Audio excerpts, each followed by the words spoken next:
Hello, everyone. It's been a while since I've shared a video here. So, today we can explore another story from Indian mythology, the Mahabharata. This is a story of Sri Krishna and Shishupala. And for people who know, Shishupala was the king of Chedi, and he was also um, a mighty warrior. And the only thing that Shishupala uh, had as a negative thing was his ill feelings towards Bhagavan Krishna. And he knew that Sri Krishna was powerful, but he, for some reason, he always harbored ill feelings towards the Yadava. Um, Shishupala became very powerful and he became a mighty king as well. But he was always plotting against Sri Krishna and started doing many bad things against him. When, on one occasion, when Krishna was away to visit Pragyodisha with his army, he set Dwaraka ablaze. And when Krishna returned, Dwaraka was set to fire, and he sees that. And even after that, he did not lose his calm. He did not do anything. He and to everybody's amazement and surprise, uh, Shishupala was actually affectionate towards Bhima, who was the Pandava, the third of the Pandavas, who was again a mighty warrior like Shishupala. So he was affectionate because Bhishma was a wrestler too, right? So at the end of Yudhishthira's Rajasuya Yajna, which is actually a campaign done by mighty kings to become the emperors of the world, Krishna, being the most respected person beyond doubt over there, was given the first offering from the yajna, and Shishupala really could not stand this and started insulting Krishna. And Krishna just simply sat silent. And But then Bhishma, the Kuru warrior, who is also highly respected, took offense of this, and he started chiding Shishupala and saying, "You have no right to say such words about Lord Krishna. He is the most respected person here, and there is no doubt that he deserves it more than anybody here." But Shishupala would not listen to it, and he started even insulting Bhishma. So this got Krishna's attention. He became slightly angry, and with one quick blow, using his divine celestial weapon, the Sudarsana Chakra, he beheads Shishupala in one swift motion. So before anybody could realize what was happening, Shishupala was lying dead on the floor, and everybody were surprised by what this was. What happened here. So Krishna simply nonchalantly responds, um, if you did not know, Shishupala was actually Krishna's uh, relative. He was Krishna's nephew. He was born as Krishna's nephew, and Shishupala was born with certain birth defects, which was considered as bad omen per the story. Per a divine voice that was heard during his birth, he was destined to be a mighty king who would rule the entire region.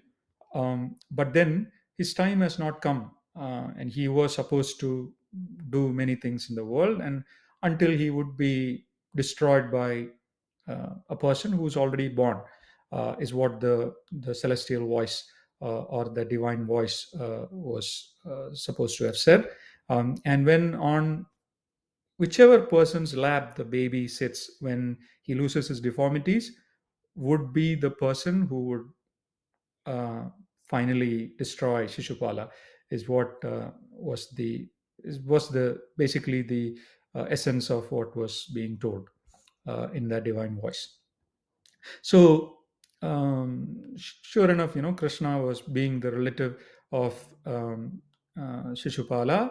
He visited the kingdom and wanted to see the baby, and he took the baby in his arms, and lo and behold, the deformities all vanish, and he becomes normal, like a normal boy, with regular arms and regular feet. And earlier he had multiple arms, multiple feet, and multiple eyes and all that. So he was a very scary looking baby, which was considered a bad omen at that point in time, per the story, obviously.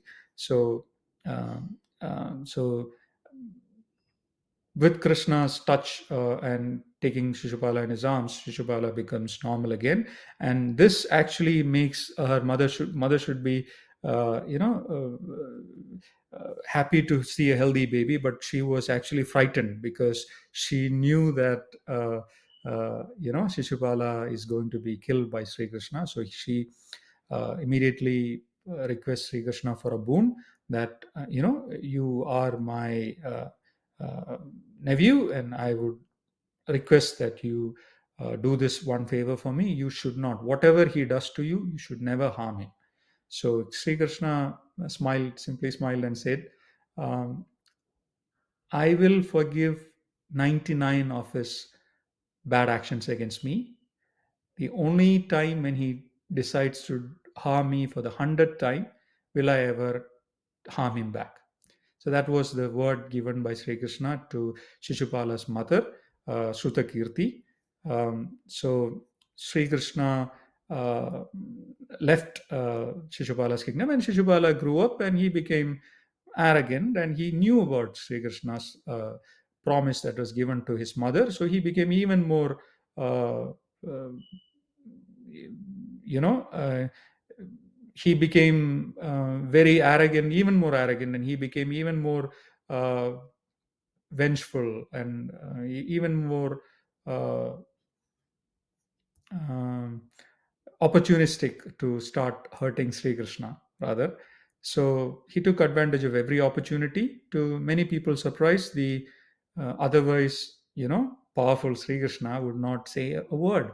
He will just simply walk away from a fight, and he was disrespected, harmed. His people were hurt by Shishupala several times. So Krishna will not just say a word, and he will just sit silently and patiently.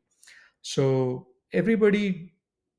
one fact that everybody did not know was that Sri Krishna was just counting the the number of times he was being wronged by Shishupala, and sure enough, when the 100th time came, he was swift to act and behead Shishupala with one quick blow with his divine celestial weapon, uh, the Sudarshana Chakra, and that was the end of Shishupala.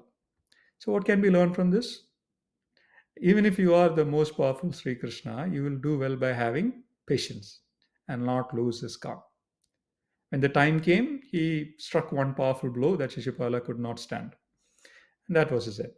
On the other hand, just because someone is not reactive, it is not in your best interest to take advantage of that, because little would you know how powerful they are, right? So it applies to personal relationships and business relationships as well. It is good to be good citizens and not harm people, and uh, businesses rather, which are not harmful to you, right? So you should not act in a vengeful manner against anybody, right? So they may just be capable, but waiting for the right moment to strike you back with just one blow, and that will remove you as the obstacle. So that is a little lesson here. So uh, be patient and be humble and be not spiteful. Be true to yourself and be good. So I think that's something that can help you become good citizens, good businessmen, good people. Thank you.